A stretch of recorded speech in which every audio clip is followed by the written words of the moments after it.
Hi ಎಲ್ರಿಗೂ ನಮಸ್ಕಾರ. Welcome back to my channel Rajani's kitchen. ಇವತ್ತು ನಾನು ಮಾವಿನಕಾಯಿನ ಬಳಸಿ ರಸಮ್ ಹೇಗೆ ಮಾಡೋದು ಅಂತ ತೋರಿಸ್ಕೊಡ್ತಾ ಇದ್ದೀನಿ. ಸಾಮಾನ್ಯವಾಗಿ ರಸಮ್ ಅಂದರೆ ಟೊಮ್ಯಾಟೊ ರಸಮ್, ಜೀರಿಗೆ ಮತ್ತು ಮೆಣಸಿನ ರಸಮ್ ಮಾಡ್ತಾನೆ ಇರ್ತೀವಿ. ಆದರೆ ಈ ರೀತಿ ಮಾವಿನಕಾಯಿ ರಸಮ್ನ ಒಂದ್ಸಲ ಟ್ರೈ ಮಾಡಿ, ನಿಮಗೆ ತುಂಬಾ ಇಷ್ಟ ಆಗುತ್ತೆ. ಮೊದಲಿಗೆ ಒಂದು ಕುಕ್ಕರಿಗೆ ಒಂದು ಮಾವಿನಕಾಯಿನ ಈ ರೀತಿ ಕಟ್ ಮಾಡಿ ಹಾಕ್ತಾಯಿದ್ದೀನಿ. ಜೊತೆಗೆ 2 ಹಸಿ ಮೆಣಸಿನಕಾಯಿ ಹಾಗೆ ಮಾವಿನಕಾಯಿ ಬೇಯೋದಕ್ಕೆ ಎಷ್ಟು ನೀರು ಬೇಕೋ ಅಷ್ಟು ನೀರನ್ನು ಹಾಕಿ ಕುಕ್ಕರ್ ಲಿಡ್ನ ಕ್ಲೋಸ್ ಮಾಡಿ 3 ವಿಷಿಲ್ ಕೂಗಿಸ್ಕೊಂಡು ಎತ್ತಿಟ್ಕೊಳ್ತಾ ಇದ್ದೀನಿ. ಈಗ ಅದೇ ಕುಕ್ಕರ್ಗೆ ಅರ್ಧ ಕಪ್ ತೊಳೆದಿರೋ ತೊಗರಿ ಬೇಳೆನ ಹಾಕಿ 2 ಕಪ್ ನೀರು, ಚಿಟಿಕೆ ಅರಿಶಿನ ಪುಡಿನ ಹಾಕಿ ಚೆನ್ನಾಗಿ ಮಿಕ್ಸ್ ಮಾಡಿ 3 ವಿಷಿಲ್ ಕೂಗಿಸ್ಕೊಳ್ಬೇಕು.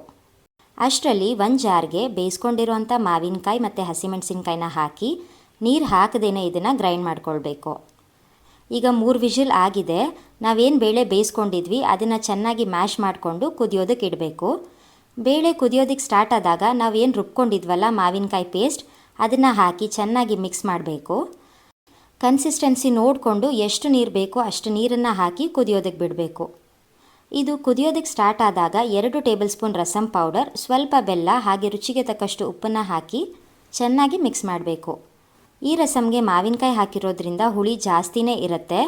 ಇದನ್ನು ಬ್ಯಾಲೆನ್ಸ್ ಮಾಡೋದಕ್ಕೆ ಸ್ವಲ್ಪ ಬೆಲ್ಲ ಹಾಕಿದ್ರೆ ತುಂಬಾ ರುಚಿಯಾಗಿರುತ್ತೆ.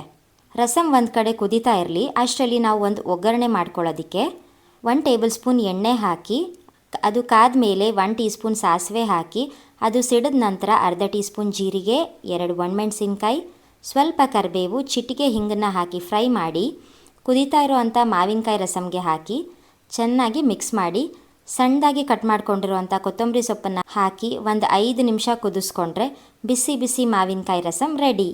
ನೀವು ಈ ರೆಸಿಪಿನ ಟ್ರೈ ಮಾಡಿ ಹೇಗೆ ಬಂತು ಅಂತ ಕಮೆಂಟ್ ಮೂಲಕ ತಿಳಿಸಿ. ಹಾಗೆ ಈ ವಿಡಿಯೋ ನಿಮ್ಗೆ ಇಷ್ಟ ಆಗಿದ್ದರೆ ಲೈಕ್ ಮಾಡಿ, ಶೇರ್ ಮಾಡಿ, ಹಾಗೆ ನಮ್ಮ ಚಾನಲ್ನ ಸಬ್ಸ್ಕ್ರೈಬ್ ಮಾಡೋದು ಮರಿಬೇಡಿ. ಧನ್ಯವಾದಗಳು.